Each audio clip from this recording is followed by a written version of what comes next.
There have been a considerable number of unsolved murders where a person or family were brutally slaughtered with an axe inside their homes.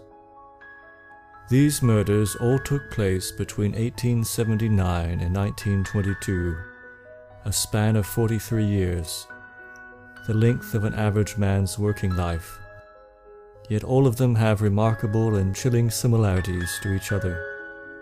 The first one in 1879 and the last one in 1922 have the most similarities, despite the span of years and vast distance between them.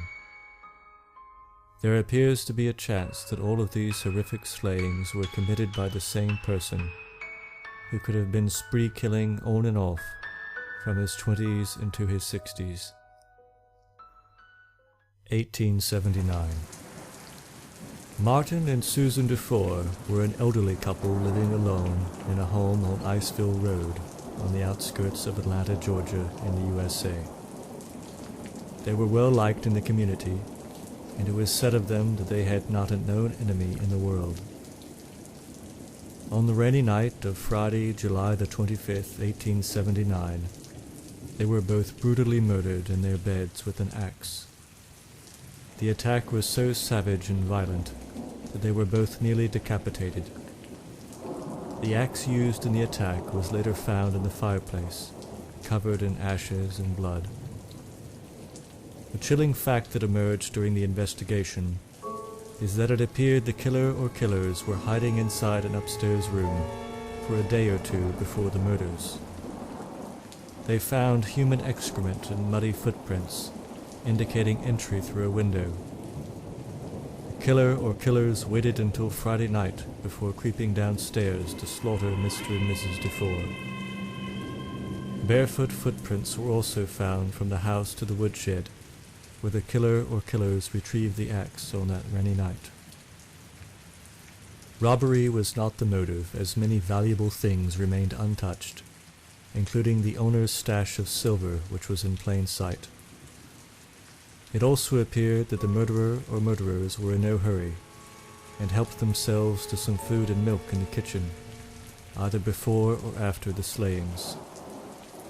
Despite extensive publicity and a long investigation and manhunt, the perpetrator or perpetrators were never found, and the case remains unsolved to this day, over 135 years later. 1884. Only 5 years after the murders of the Dufour couple in Georgia, 25-year-old Molly Smith was sleeping in her home at 901 West Pecan Street in Austin, Texas, when an unknown intruder attacked her in bed with an axe, dragged her still conscious body into the backyard, and raped and murdered her. The murder shocked the city, and a fevered investigation was launched, but the perpetrator was never caught. Several months passed. On the night of Thursday, the 7th of May, 1885, neighbors heard shrill screams of terror from 302 East Cypress Street, which was the home of 30-year-old Eliza Shelley. When neighbors arrived, they nearly fainted at the sight they saw. Miss Shelley had been murdered with an axe so viciously that her head had been split open and her brain was exposed, and her entire bed was bright red, having been soaked with blood. They found a single footprint from a barefoot person in blood, but her killer was never caught. The city of Austin, after these two terrible murders of random people in their city, was justifiably very frightened. Their horror only increased over the next several months, as 4 more people were found slaughtered in their beds in a similar manner. Panic reached a fever pitch when, on the night of Christmas Eve 1885, 2 more people were found butchered in their homes. Then the killing stopped, as suddenly and randomly as they had begun. The 8 crime scenes all had certain things in common. No apparent motive, nothing stolen, and a bloody axe or similar sharp implement was left behind. Each was murdered in their beds, or occasionally dragged into the backyard first. Sometimes footprints were found, but police bloodhounds were, for some reason, never able to pick up the trail of the murderer.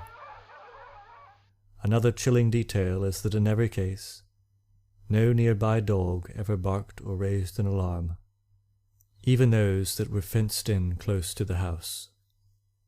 All 8 murders remain unsolved. 1897. 12 years passed by, and our story moves to the rural community of Paradise Ridge, Tennessee.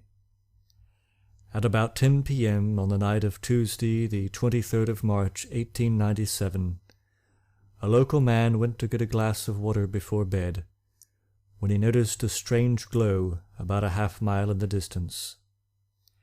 He realized it was in about the same location as the farm of his neighbors, the Aid family, so he quickly rode out to see what had happened. What he found was shocking. The Aid family farmhouse and every other building on the property was on fire, with some buildings already having fallen down from the flames. Then it began to rain. He went to the farmhouse and saw a truly grisly sight. The entire Aid family had been brutally murdered with an axe. Mr. Jacob Aid, aged 60, his wife Pauline, aged 50, their daughter Lizzie, aged 20, and son Henry, aged 13. Reconstructing the events, it seems that the entire family was sitting in the parlor at about 8 p.m. when the intruder suddenly appeared and killed Mr. Aid with a blow of the axe while he was still sitting in his chair. The rest of the family panicked and tried to escape, but he finished them off one by one. The body of a 10-year-old neighbor girl, Rosa Morier, was also found in the rubble, but her body was not as badly burned as the others. It was speculated that she had initially been able to escape while the family was being murdered, but the killer ran after her, catching and killing her, then threw her body back into the burning house. She was found with one arm raised above her head, with a hand cut off, and her skull split open. Robbery was not a motive, since there was a large amount of cash and other valuables within easy reach that were not taken. Chillingly, as in the Dufour murders, there was evidence that the killer had fixed himself a meal before setting the house ablaze and leaving. Despite a massive investigation, the perpetrator was never found. A gravestone now sits in the lonely field where the Aid home once stood. 1911. 14 years passed quietly by, without any reports of the kind of horrors on this list. If these were all the work of a single killer, it is possible that he either went dormant, as we know sometimes happens with serial killers, or else he was killing people one at a time, or possibly did commit similar crimes which, being over a century ago, we simply have no current record of, or which were blamed on the wrong suspects. What we do know is that on June the 8th, 1911, a family of 4 was found murdered in their house in Ardenwald, Oregon, near Portland, by means of an axe. The bodies of the children were found in their beds, but the bodies of the parents were found in another part of the house. There was no obvious motive, and the killer was never found. 1911. Only a month after the slayings in Oregon, concerned neighbors entered the home of Mr. and Mrs. Archie Coble, near Rainier, Washington. They had both been murdered in bed with an axe. Nothing of value had been taken from the house. Many noted the similarity to the horror only a few weeks earlier in the neighboring state, but there were few clues to go on. Before 2 more months had gone by, however, the body count would accelerate dramatically as the killer moved back east. 1911. On the night of Sunday, the 17th of September, 1911, in Colorado Springs, a person wielding an axe entered the home of Mrs. Alice May Burnham and murdered her in her bed, along with her 6-year-old daughter and 3-year-old son. Mrs. Burnham's sister found the bodies 3 days later when she went to the home after becoming concerned about not hearing from them. After seeing the mangled bodies, she ran out of the house and screamed for the neighbors. Many people quickly arrived, with the noticeable exception of the Wayne family next door. Some people went over to see why they hadn't come out, only to discover the grisly sight. Mr. Henry Wayne, his wife Blanche, and their 1-year-old baby had also all been slaughtered in their beds with an axe, so horrifically that their skulls were crushed. The axe itself was found nearby. It was discovered that the killer had entered through a window. After butchering each person, he carefully made up the beds, tucking each bloody corpse into the sheets as if putting them to bed. As in previous cases, there was nothing missing, and robbery was therefore not a motive. Both houses were also found locked from the inside. 1911. Only 13 days after the massacre of the 2 families in Colorado Springs, members of the First Presbyterian Church in Monmouth, Illinois, arrived for the Sunday morning service, only to discover the church doors still locked. They phoned the caretaker, Mr. William Dawson, whose responsibility it was to unlock the church that morning, but he didn't answer his phone. A few of the men went to his house to fetch him. When they arrived at Mr. Dawson's home, they found the window blinds all closed. On going inside, they found the bodies of Mr. and Mrs. Dawson and their teenage daughter dead in their beds with their skulls crushed. Robbery was not a possible motive because, as in all the previous murders, nothing had been stolen from the house. 1911. 2 weeks after the Dawson family slayings, a woman in Ellsworth, Kansas was worried about her neighbors, who were no longer answering their telephone. She walked over to check on them and found their door ajar. She went inside and found that the entire family of 5 had been murdered in their beds. Mr. and Mrs. Sherman and their 3 children, all of them killed with an axe. The axe had been stolen from another neighbor's yard and was left inside the house. Strangely, their telephone was covered with a piece of clothing, perhaps to muffle the sound of the ringer. 1911. The pattern of a family murdered approximately every 2 weeks continued. Since 2 weeks after the Sherman family killings, the killer struck again in Mount Pleasant, Iowa, but this time unsuccessfully. On the morning of Tuesday, the 30th of October, 1911, Mr. J.B. Jordan left his home for work. He left by the kitchen and neglected to lock the door on his way out. 20 minutes later, his eldest son heard his mother yell from downstairs and rushed down to find her laying in bed covered in blood with a serious head wound. She soon went into unconsciousness and on waking up had no memory of the attack, though she had been attacked so brutally that she was now blind in one eye. Nothing of value was taken from the home. 1912. 8 months later, the killer returned to Kansas, this time to the town of Paola. Neighbors were concerned that a young couple who lived nearby, 21-year-old Mr. Roland Hudson and his wife, had not been seen lately. They went to their house and discovered that they had both been murdered in their beds. Nothing of value was taken.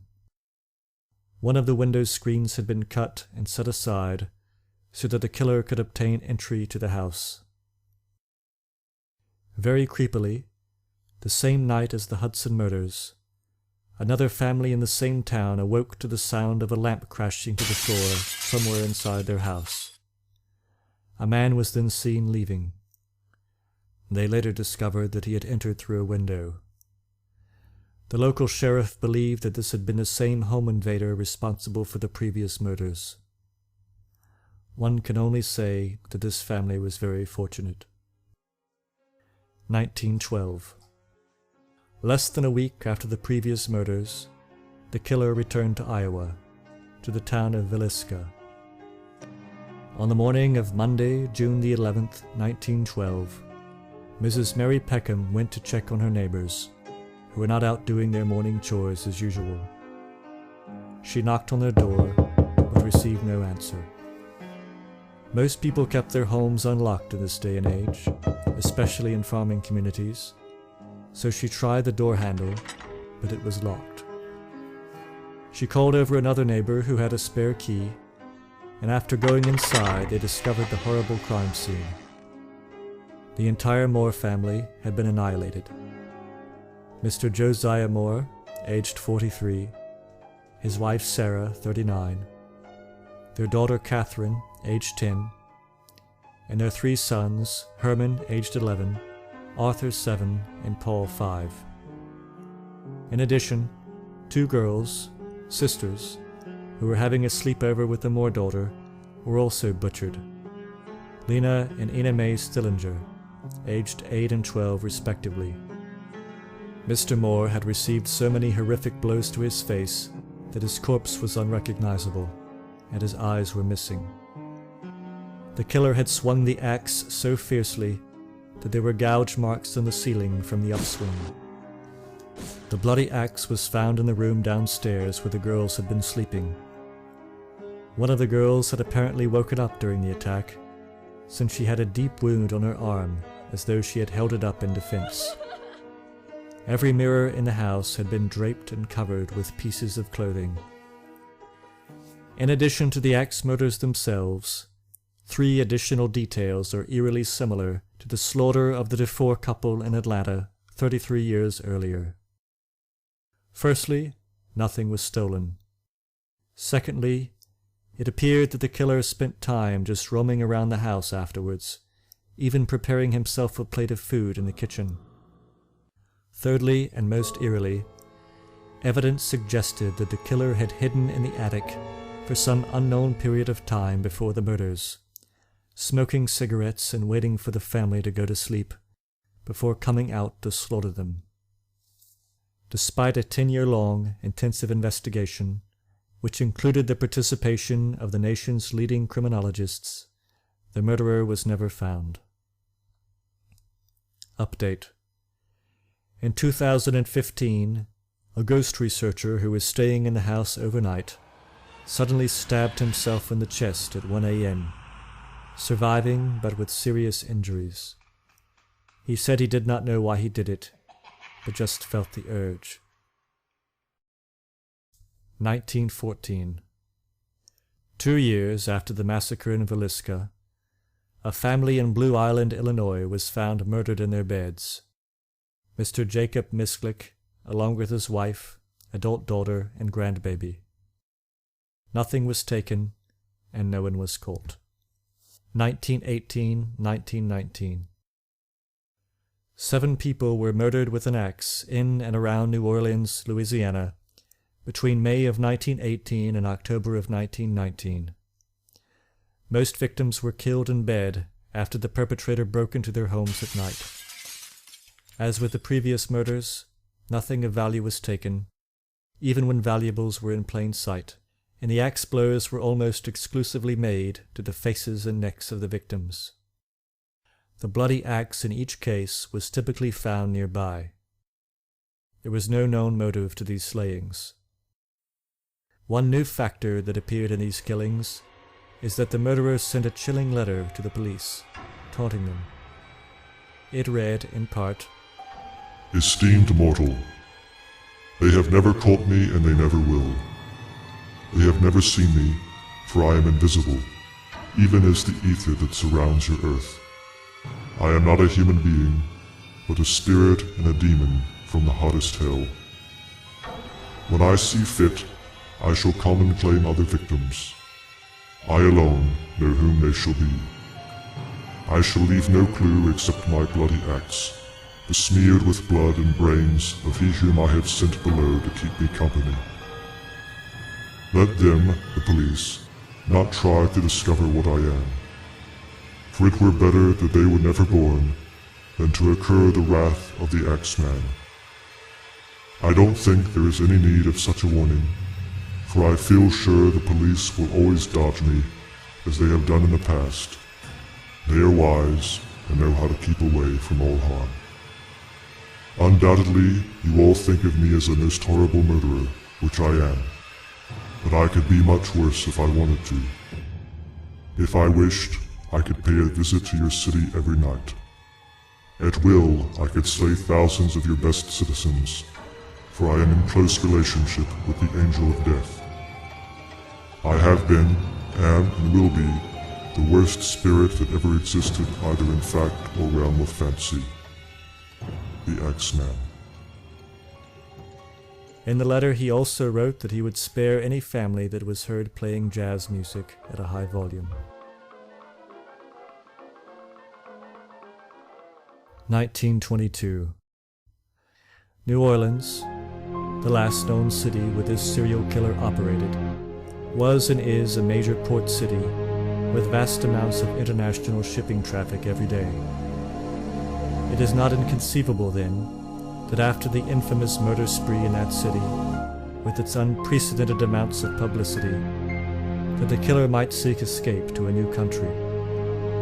In the years leading up to the murder of the Dufour couple in Atlanta, more than 7 million German immigrants arrived in the U.S., doubling the population, many of them through ports on the southeastern coast, including Savannah, only a few short hours' train ride from Atlanta.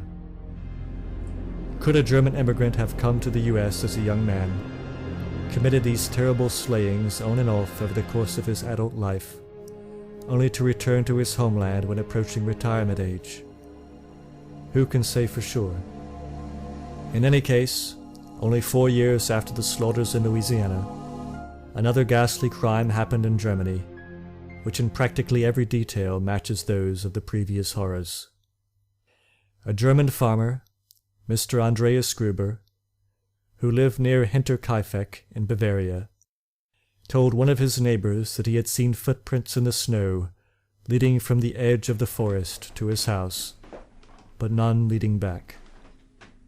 He also said that he thought he had heard footsteps in the attic, and a set of house keys had gone missing. He performed an extensive search of his house and outbuildings, but was unable to find any trace of an intruder. Several days later, on Tuesday the 4th of April 1922, neighbors became concerned because no member of the Gruber family had been seen in several days. On entering the house, they discovered the bodies of the Gruber's 2-year-old son and their maid, each slaughtered in their beds by a mattock, which is a type of axe. The bodies of the rest of the family, namely those of Mr. and Mrs. Gruber, their 35-year-old daughter Victoria, and their 7-year-old granddaughter, were found in the nearby barn, where they had apparently been lured one by one and then slaughtered. Tragically, the autopsy revealed that the 7-year-old girl likely survived her wounds for several hours, while lying in the straw next to the mangled bodies of her family. Large chunks of hair were also missing from her scalp, which she had apparently pulled out of her own head. As with the murders in the U.S., each of the bodies had been covered with sheets or straw. Robbery was also not a motive, because many valuables, including a large sum of money, were in plain sight or readily accessible.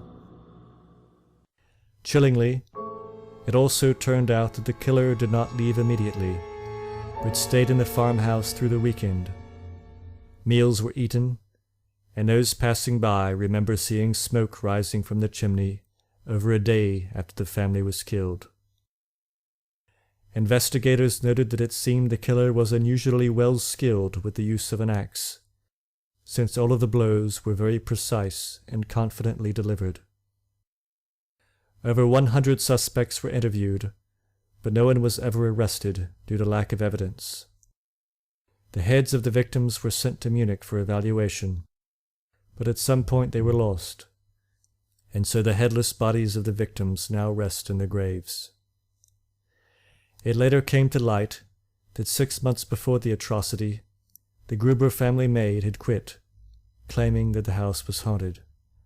The farmhouse was demolished a year later, and a memorial now stands at the site.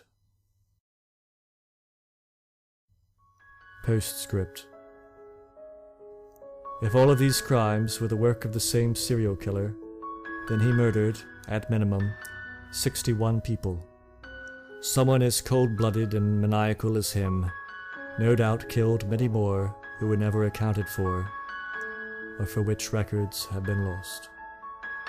If there is any lesson to be learned, it is to be aware of the very real threat of home invaders, who have continued to butcher families all over the world almost continuously since the Gruber family massacre of 1922. Keep your doors and windows locked, get a good alarm system, and report suspicious persons in your neighborhood to the police. Study personal self-defense, and obtain and learn the proper and safe use of a weapon. And, for God's sake, keep your bedroom door locked when you sleep. Update.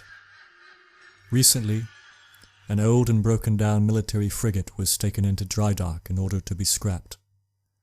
One of the workers on the operation went through the empty ship to catalogue its condition in detail before the demolition began. There was no longer any electricity aboard, and all he had with him was a dim flashlight and a camera as he walked alone through the deep, dark passages of the abandoned vessel. Since his camera had a flash, he would turn off his flashlight before taking photos, and he took hundreds of photos in this manner. Not long after sending all of his photo files to his supervisor, the worker received a worried and frantic call from his supervisor, asking who the man with the axe was. The worker had no idea what he was talking about, since he had been inside the ship alone. The supervisor then emailed him the photo in question. The worker was shocked when he saw it. Despite security CCTV monitoring the only entrance and exit point on the ship during the week since its arrival, no one besides the worker had been seen going aboard or leaving. A thorough search of the ship was performed, but no one was found. Has the AXEMAN returned?